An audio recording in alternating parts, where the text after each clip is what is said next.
Thank you very much. I think Better Choices for Connecticut deserves a great deal of credit for drawing attention to the dimensions of the problem that we face over the next few years and proposing a careful, prudent, rational, and incremental solution.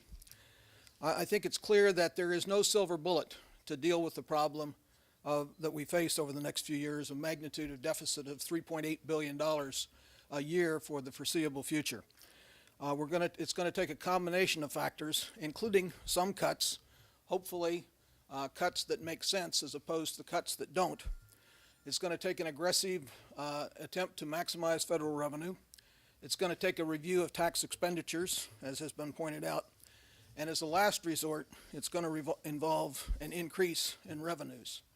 Certainly we can't borrow for current expenses as we have in the last year and will plan to in fiscal 2011. It looks to me like you can't cut more than $1 billion and probably far less than that, which leaves in 2012 a gap of $2.8 billion.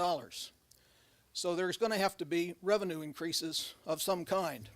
The question is not if there's going to be revenue increases. The question is which revenue increases are we going to have to see. And I think Better Choices for Connecticut has moved appropriately in the direction of pointing out some revenue increases that make sense. Certainly there needs to be a study of the entire tax structure in the state, a tax review commission to look at the incidence of taxes and the potential production of revenue. We have to use those studies, we have to do those studies according to certain standards. I don't think we can increase revenues in ways that harm innovation. We can't increase revenues that are anti-competitive and drive business out of the state. We have to make sure that the total tax burden of state and local taxes in the state is shared equitably across all income classes, which it is currently not, as Better Choices has pointed out. And we also have to make sure that our tax rates are in line with other states. We certainly, for example, don't want to increase our income tax beyond the rate which New York City now charges at 12.5%. We don't want to increase our income tax beyond the rate which New Jersey charges of 10.97%. So we don't want to increase taxes beyond those rates of comparable states which are adjacent to us. But we need a tax study commission to look at the standards and apply them to potential revenues.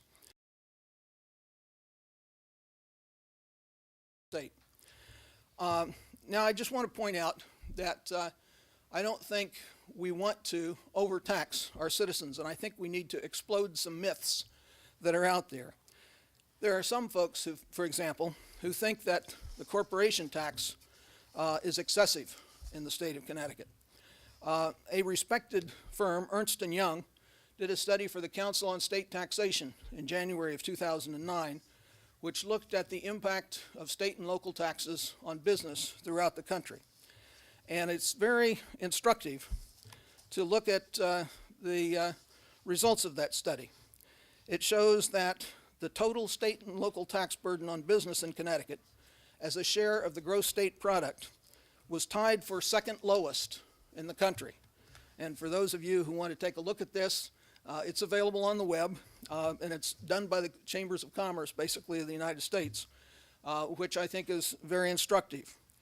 The total state and local tax burden on business in Connecticut as a share of total taxes levied by state and local government in Connecticut was second lowest in the country. And the total business share of all state taxes in Connecticut was the third lowest in the country. So I think a tax review commission would impartially conclude that it would use data like Ernst & Young did to conclude that we need to look at corporate taxes. We have to be careful, as I said, not to be anti-competitive, but a good study will demonstrate that I think we have some room in the corporate tax for changes. It's also been said that Connecticut has the third highest tax burden in the state, in the country, on people who live in Connecticut. The Tax Foundation's figures have been cited repeatedly for this. A tax review commission would demonstrate and point out the methodology that the tax foundation used, which I think is very instructive. It turns out that the tax foundation counts taxes levied by other states on Connecticut residents as the part of the Connecticut tax burden. So no matter what the Connecticut government does, it doesn't affect those things. For example, the income taxes, $1 billion a year, paid to New York and New York City by Connecticut residents are counted against the tax burden in Connecticut. The property taxes on vacation homes owned by Connecticut residents and other states, Vermont, Maine, Florida, South Carolina, Georgia, all these places, those property taxes are counted as part of the tax burden in Connecticut. Get this one, a particularly egregious example. The severance taxes on oil and natural gas and coal levied by states like Louisiana, Wyoming, and Alaska are incorporated into the price of energy and calculated by the tax foundation as part of the tax burden on Connecticut. So what Sarah Palin does in Alaska to exact severance taxes on the extraction of oil on the North Slope, essentially counts as part of the tax burden in Connecticut. The consequence is that $2,509 per person in Connecticut is counted by the tax foundation as part of the tax burden in Connecticut. That makes us the third highest in the country per capita.